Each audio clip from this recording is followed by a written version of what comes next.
जय हिंद दोस्तों, रक्षित खन्ना के इस चैनल में आपका स्वागत है। दोस्तों, आज के इस वीडियो में मैं आपको 4 महत्वपूर्ण जानकारियां दूंगा। सबसे पहली जानकारी मैं आपको दूंगा, मार्च की पेंशन आने से पहले आपके खाते में कुछ पैसा आया है। किस चीज का ये पैसा है, ये मैं आपको आगे बताऊंगा।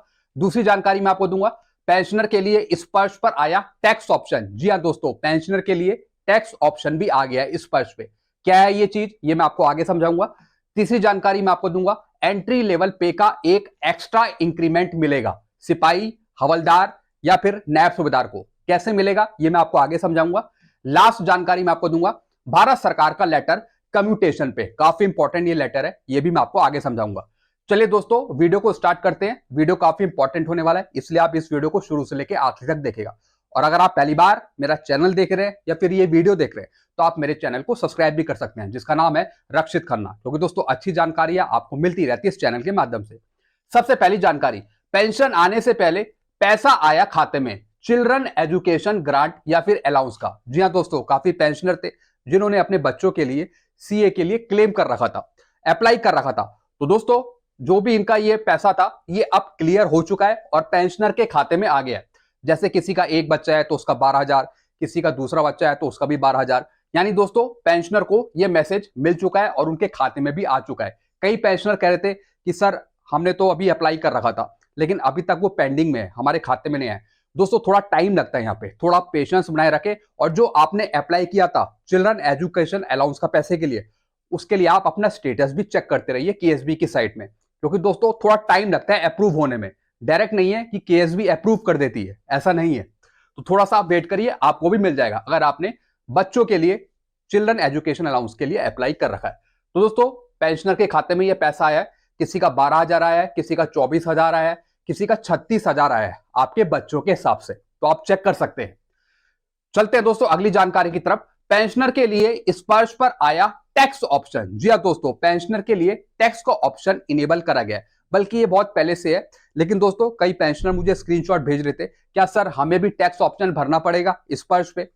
दोस्तों, 24-25 के लिए आप टैक्स ऑप्शन भर सकते हैं और ये वही अप्लाई करेंगे जिनका टैक्स काटा जाता है पेंशन में से। तो दोस्तों, आपको क्या करना है, टैक्स ऑप्शन में न्यू रिजाइन बेहतर ऑप्शन टैक्स है आपका बचाने के लिए।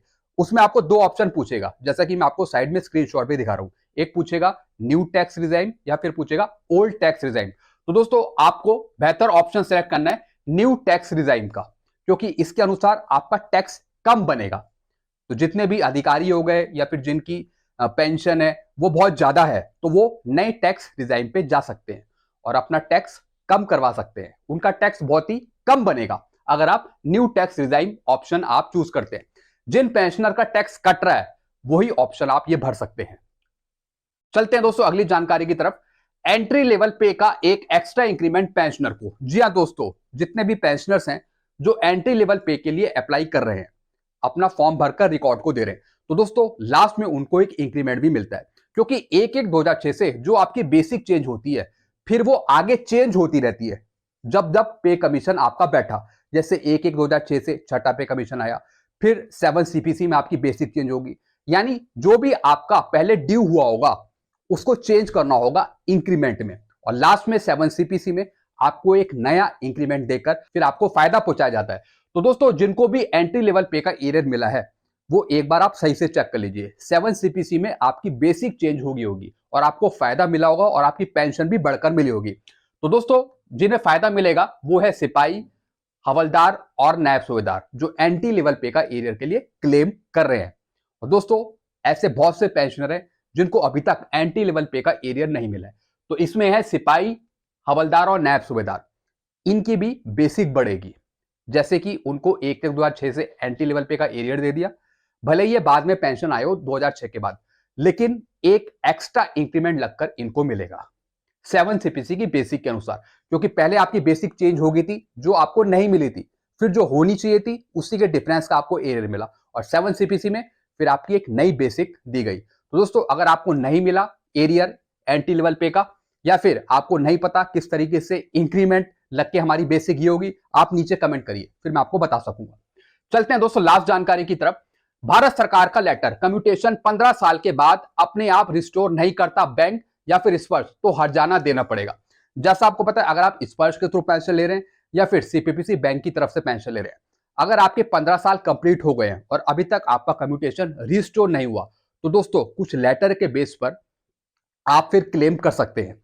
और जो आपने एक्स्ट्रा पैसा दे दिया बैंक को, सीपीपीसी को या फिर स्पर्श को, फिर दोस्तों वो आपका रिस्टोर होगा बैंकों द्वारा, स्पर्श के द्वारा। यानी 15 साल तक तो वो काटा जाना चाहिए था, चूंकि आपके 15 साल कंप्लीट हो गए और उसके बाद भी आपका पैसा काटा जा रहा था पेंशन में से, तो जो आपका पैसा काट लिया फिर वो आपको वापस मिलेगा। तो एक बात आप सही से समझ लीजिए, तो एक बार सही से चेक कर लीजिए कहीं आपके 15 साल पूरे कंप्लीट तो नहीं हो गए। तो ये देखना बहुत जरूरी है, कहीं ऐसा तो नहीं कि 15 साल कंप्लीट हो गए उसके बाद भी आपका पैसा काटा जा रहा है आपकी पेंशन में से। अगर काटा जा रहा है तो फिर वो सारा पैसा आपके खाते में दोबारा आएगा, वापस आएगा। और ये करना पड़ेगा स्पर्श को, पीसीडीए को, बैंक को या फिर सीपीपीसी को, जहां से आप पेंशन ले रहे हैं। काटा हुआ पैसा वापस देना पड़ेगा पेंशनर को 15 साल बाद एरियर के रूप में। जी हाँ दोस्तों, जो आपका पैसा काट लिया वो तो काट लिया, लेकिन जो उसका एरियर होगा वो फिर आपको वापस लौटाया जाएगा। अगर नहीं लौटाते तो फिर दोस्तों फिर आप क्लेम कर सकते हैं, डायरेक्ट आप रीजनल अथॉरिटी पे जा सकते हैं। तो दोस्तों ये कुछ जानकारियां थी जो मैंने आपको समझाई। आई होप सारी जानकारी आप अच्छे से समझ गए होंगे। तो दोस्तों ऐसी नई नई जानकारियां आपके वेलफेयर से जुड़ी मैं लाता रहता हूं अक्सर। वीडियो आपको अच्छा लगता है वीडियो को लाइक करें और इस चैनल को आप सब्सक्राइब भी कर सकते हैं। Thank you so much.